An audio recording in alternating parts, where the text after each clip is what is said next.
It was picked up on pregnancy scans, 20-week pregnancy scan, that there was a slight anomaly with his leg length.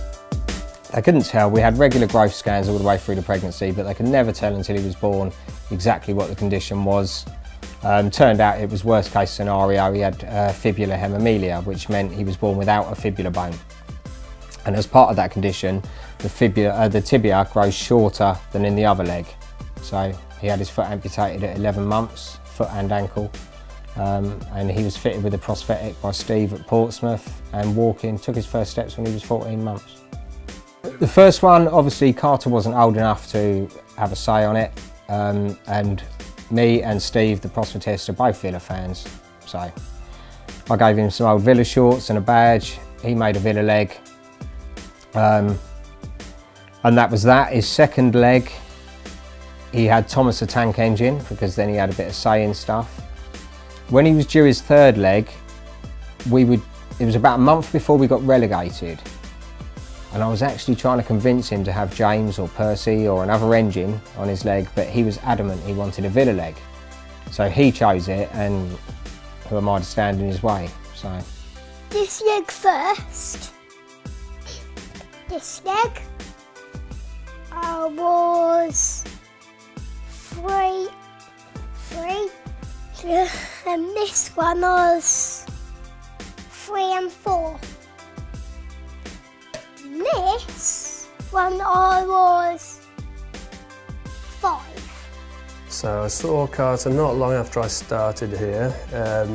He was my youngest patient at the time. I think he was 12, 13 months at the time.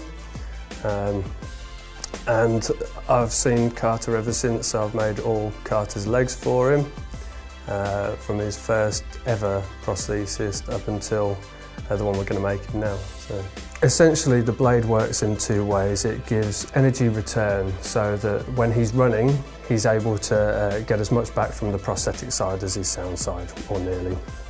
It also takes a lot of shock absorption, because running, there's a lot of impact that goes through the skeleton when you're running. The blade compresses and allows just to be a lot softer when you're running. He's been the easiest patient to work with. He's actually been a dream. He's always been smiley, running around the centre.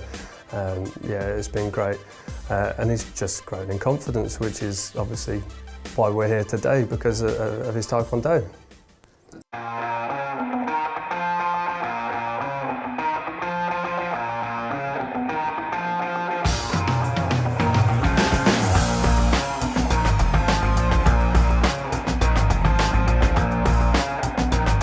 I'm second generation. My dad is originally from Birmingham, so he's Aston Villa. To be fair, I got lucky because, I mean, I was born 74.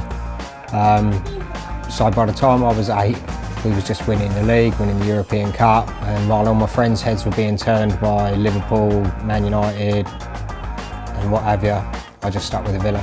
I went with some mates to Villa Park, stood in the old end. We beat Liverpool 1-0.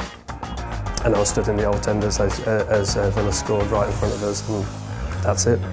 As the crowd rushes forward, because we were still standing back then, that was it from that day.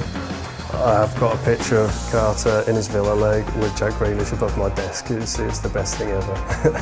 So I put a picture of him on Twitter, sunbathing, with his Villa leg on, just in the hope that a couple of people would see it and like it. Then if ever he got down, I could say, look, these people that we don't even know think your leg is great. So I put it on there. Jack saw it, Tony Jar saw it, they commented on it, let's make him a mascot, and it just escalated from there. I mean, the fans, people I've never met, you know, sending us messages or gifts or contacting the club and doing all sorts for us. So it's very heartwarming. The supporting our own campaign that Aston Villa are currently running just can't do enough for us. They've been great. So Carter's joined us at Bodymore Heath today. He's had a press conference this morning with Steve Bruce, so he's been in the limelight and he's been absolutely loving it, which is great. We've got a visitor, tell us about him. He's the top man. He's my new assistant manager for the day today. Favourite player's Grealish, of course. That's why he's got a haircut like that, like Grealish's. But he's going to come and give us a hand today. And any score predictions from him ahead of Millwall? Any score predictions? What do you think the score will be?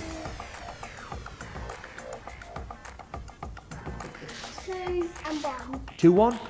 2-1? That sounds good. Great stuff. You take that. We'll take that. He's met his favourite player, Jack Grealish. Jack gave him a pair of signed boots, which he loved. He's also just gone on a tour, and he's also going to be watching a little bit of training today. So we're really proud that we've been able to offer Carter a really special experience today. Hello. Hello, Carter. You okay? How are you? Got a little present here for you. Look, I wore them when I played for England because I got the England thing, the England badge on. That's big, isn't it?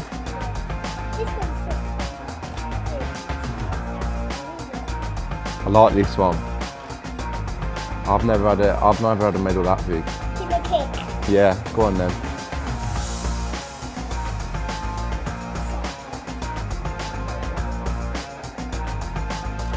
Oh. I wouldn't want that done on me, you'd injure me.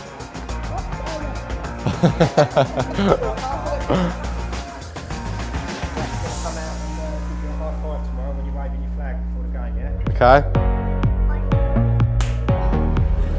Right, I'll see you outside, alright?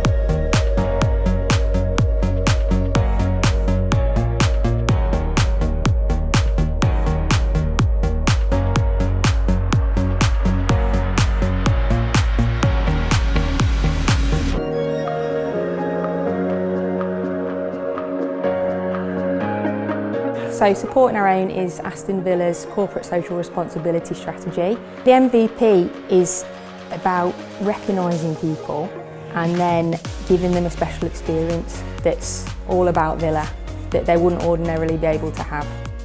We want to be able to recognise people like Carter. So from January, we will be actively looking for nominations of deserving people in the local community. That could be someone who's maybe overcome a lot of obstacles, it could be someone courageous like Carter, or it could be someone who's made a real difference in the community. For example, they're a brilliant role model, so they volunteer, they could be a youth worker, they could be a charity fundraiser. So there's a real wide scope there. It's a real opportunity for us to recognise the local community and give something back.